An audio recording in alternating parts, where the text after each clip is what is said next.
18 October 2021 Sharad Pawar, वर्षाताई गायकवाड यांची शिक्षकांच्या प्रश्नी एक महत्त्वपूर्ण भेट जी आहे ती मुंबई येथे पार पडलेली आहे। या बैठकीमध्ये कोणत्या कोणत्या विषयांवरती चर्चा झालेली आहे, आणखी काय होऊ शकतं या भेटीतून, याची माहिती पुढे बघणार आहोत। स्वतः शरद पवार यांनी काय सांगितलेलं आहे याविषयी याची देखील माहिती पुढे आपण बघूयात। त्यानंतर अजित पवार आणि विक्रम काळे यांची देखील शिक्षकांच्या प्रश्नी एक महत्त्वपूर्ण भेट जी आहे ती पार पडलेली आहे। आज महत्त्वाच्या खूप गाठीभेटी झालेल्या आहेत शिक्षकांच्या प्रश्नी। या संदर्भात स्वतः उपमुख्यमंत्री अजितदादा पवार यांचं नेमकी काय म्हणणं आलेलं आहे, स्वतः शिक्षक आमदार विक्रम काळे यांनी काय आपलं मत मांडलेलं आहे याची माहिती आपल्याला पुढे पाहिजे। त्याचसोबत शिक्षक आमदार अभिजित वंजारी शिक्षकांच्या प्रश्नी आक्रमक झालेले आहे। कोणत्या प्रश्नी ते आक्रमक झालेले आहे, काय त्यांचं म्हणणं आहे त्याची देखील माहिती आपल्याला पुढे पाहिजे आहे। तर सर्वात प्रथम स्वतः आता महाविकास आघाडीचे सर्वेसर्वा शरद पवार आणि त्याचसोबत शालेय शिक्षण मंत्री प्राध्यापिका वर्षाताई गायकवाड यांची आज भेट झालेली आहे। शिक्षकांच्या प्रश्नी ही भेट झालेली आहे।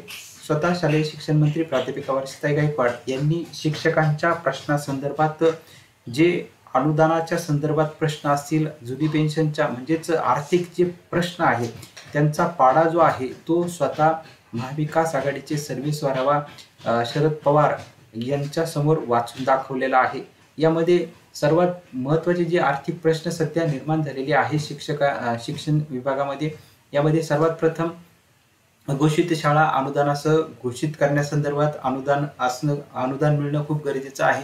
त्याचसोबत त्रुटीपूर्तता करणाऱ्या शाळा या अनुदानासाठी घोषित केल्यानंतर त्यांना देखील अनुदान मंजूर करावं लागणार आहे, हा देखील अर्थ विभागाच्या संदर्भात प्रश्न आहे। शिक्षक प्रचलित धोरणाची मागणी करत आहे, पुढच्या अनुदानाच्या टप्प्याची मागणी करत आहे, त्याकरिता सुद्धा पुढचा टप्पा वाढवून देण्याकरिता सुद्धा अनुदान जे आहे ते लागणार आहे। त्या संदर्भात देखील अनुदान म्हणजेच आर्थिक हा प्रश्न आहे तो देखील अर्थ खात्याच्या संदर्भात आहे। जुनी पेन्शन योजनेचा देखील प्रश्न जो आहे तो देखील अर्थ खात्याच्या संदर्भात आहे, कारण जे 2005 पूर्वी जे शिक्षक रुजू झालेले होते त्या सर्व शिक्षकांना जुनी पेन्शन योजना लागू करण्यासंदर्भात जी समिती स्थापन करण्यात आलेली आहे त्याचा देखील अहवाल लवकरात लवकर प्राप्त होण्याच्या दृष्टीने तो जर अहवाल प्राप्त झाला आणि त्यामध्ये जर सकारात्मक जर निर्णय आला तर जुनी पेन्शन योजना लागू करण्याच्या संदर्भात देखील आर्थिक प्रश्न हा निर्माण होऊ शकतो। तर तो प्रश्न सुद्धा अर्थ खात्याच्या संदर्भात आहे। आणि त्याचसोबत इतर वेतनेतर अनुदान असेल, इतर देखील जे अनुदानाच्या संदर्भातील जे महत्त्वाचे प्रश्न आहेत त्या प्रश्नांसंदर्भात स्वतः शरदचंद्रजी पवार साहेबांसोबत स्वतः वर्षाताई गायकवाड यांनी भेट जी आहे ती घेतलेली होती। आणि आता हे सर्व प्रश्न जे आहेत या प्रश्नांचा पाडा जो आहे तो स्वतः शालेय शिक्षण मंत्री प्राध्यापिका वर्षाताई गायकवाड यांनी वाचून दाखवलेला होता।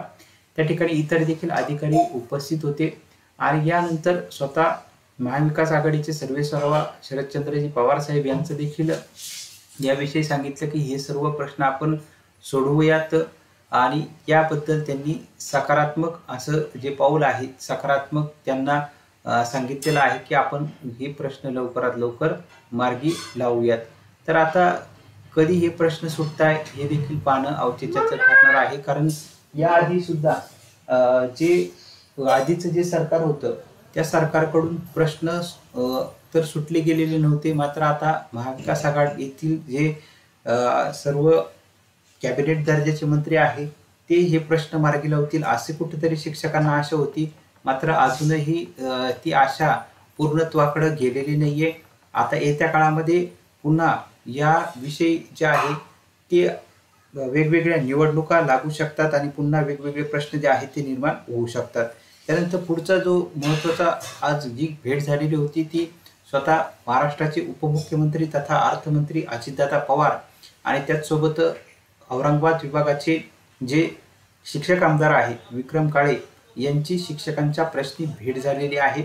आणि या भेटीदरम्यान स्वतः शिक्षक आमदार विक्रम काळे यांनी शिक्षकांचे प्रश्न जे आहेत ते अजितदादा पवार यांच्याकडे मांडलेले आहे। शिक्षकांचं गाऱ्हाणं जे आहे ते अजितदादा पवारांकडे मांडलेलं आहे। सुरुवातीला जे जुनी पेन्शन योजनेसंदर्भात जे सकारात्मक पावलं उचलले जात आहेत त्याबद्दल देखील स्वतः शिक्षक आमदार विक्रम काळे यांनी उपमुख्यमंत्री अजितदादा पवार यांचं अभिनंदन केलं.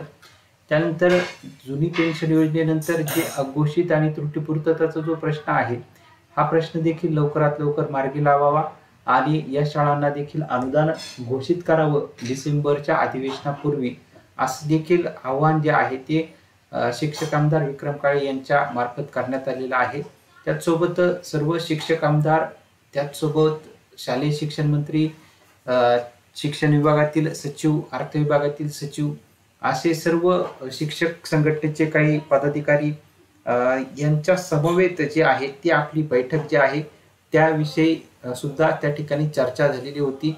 आणि या भेटीकरिता उपमुख्यमंत्री अजितदादा पवार यांनी सुद्धा सांगितलं की लवकरच ही भेट आपण घेऊयात आणि हे प्रश्न देखील मार्गी लावण्यासंदर्भात देखील स्वतः अजितदादा पवार यांनी सकारात्मक असं आश्वासन जे आहे ते त्या ठिकाणी दिलेलं आहे. त्यामुळे आता ही भेट कधी, या भेटीकरिता विक्रम काळे जे शिक्षक आमदार आहे औरंगाबादचे, यांना ही वेळ कधी प्राप्त होते, हा प्रश्न लवकरच येत्या काळामध्ये त्याचंही उत्तर आल्यानंतर ते उत्तर आपण पुढं बघणार आहोत. त्यानंतर शिक्षकांच्या प्रश्नांसंदर्भात जे अमरावतीचे शिक्षक आमदार आहे अभिजित वंजारी यांनी देखील, अभिजित वंजारी जे औरंगाबाद मधील जे पदवीधर आमदार आहेत यांच्याकडून सुद्धा शिक्षकांच्या प्रश्नी हे आक्रमक झाल्याचं चित्र पाहायला भेटलेलं आहे. त्याचसोबत इतर देखील शिक्षक आमदार देखील याच पद्धतीने आक्रमक झालेले आहेत. त्यामध्ये स्वतः वेगवेगळे सर्व शिक्षक आमदार यांच्याकडून देखील हे प्रश्न मांडले जात आहे. शिक्षकांचे अघोषितचा प्रश्न असेल, त्याचसोबत त्रुटीपूर्ततेचा प्रश्न असेल. आता यामध्ये स्वतः अभिजित वंजारींनी सांगितलेलं आहे की या अघोषित शाळांना अनुदानासाठी घोषित जर अधिवेशनापूर्वी केल्या नाही, त्यांना अनुदान जर मिळवून दिलं नाही, घोषित केलं नाही, त्रुटीपूर्तता शाळा अनुदानासाठी घोषित केल्या नाही, त्यांना अनुदान जर मंजूर केलं नाही, तर आम्ही सुद्धा शिक्षकांसमवेत रस्त्यावरती उतरू, असं देखील या ठिकाणी प्राथमिक माहिती ही समोर येत आहे. आता या संदर्भात इतर देखील शिक्षक आमदार हे आक्रमक होताना आपल्याला पाहायला मिळत आहे. पदवीधर आमदार सुद्धा आक्रमक होताना पाहायला मिळत आहे.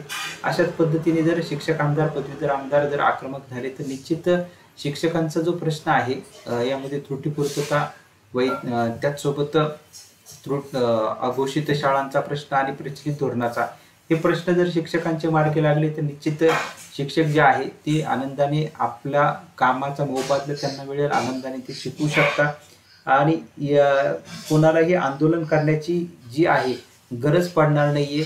शिक्षकांना आपल्या पोटाकरिता हे आंदोलन जे आहे ते करावं लागत असतं. आणि तरी देखील सर्व शिक्षक जे आहे, आताच अघोषित शाळांचं जे आंदोलन चाललेलं आहे ते देखील अत्यंत शांततामय आणि संयमाने आंदोलन हे शिक्षकांकडून केलं जात असतं. आणि सर्व मुख्यमंत्री, उपमुख्यमंत्री, शालेय शिक्षण मंत्री, स्वतः शरदचंद्रजी पवार साहेब असेल, यांना सर्वांना विश्वासात घेऊन शिक्षक जे आहे ते आंदोलन करत असतात. त्यामुळे निश्चित सरकारला विश्वासात घेऊनच हे सर्व प्रश्न सोडवण्याच्या दृष्टीने शिक्षकांचं आंदोलन हे सुरू असतं आणि निश्चितच सरकारकडून, शासनाकडून शिक्षकांना न्याय मिळेल अशी अपेक्षा आहे.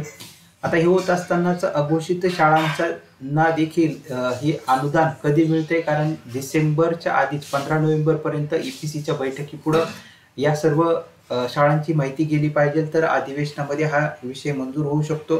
त्यानंतर पुन्हा नगरपंचायतचं इलेक्शन असेल, नगरपालिकेचं इलेक्शन असेल, जिल्हा परिषदेचं इलेक्शन हे लागणार आहे. त्यामुळं पुढचे 4-5 महिने जे आहे ते आचारसंहिता ही असणार आहे. त्यामुळं हा अघोषितचा प्रश्न लवकरात लवकर तपासणी झाली पाहिजे आणि ही लवकरात लवकर तपासणी होऊन त्यांची शाळा अनुदानासाठी घोषित करण्यात आली पाहिजे.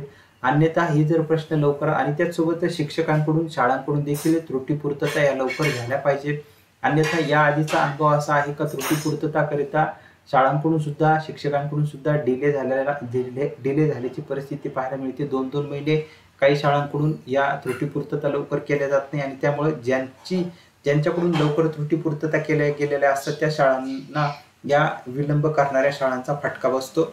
आणि त्यामुळं असं जर 1-1, 2-2 महिने जर त्रुटीपूर्तता करण्याकरिता ज्या शाळा अपात्र होतील त्यांनी जर 1-2 महिने जर गेले तर मात्र पुन्हा पुढच्या अधिवेशनामध्येच हा प्रश्न जाऊ शकतो. ही देखील भीती जी आहे ती शिक्षकांकडून व्यक्त करण्यात येत आहे. त्यामुळे आता पुढचं नियोजन कशा पद्धतीने होतंय ही देखील पाहणं औचित्याचं ठरणार आहे.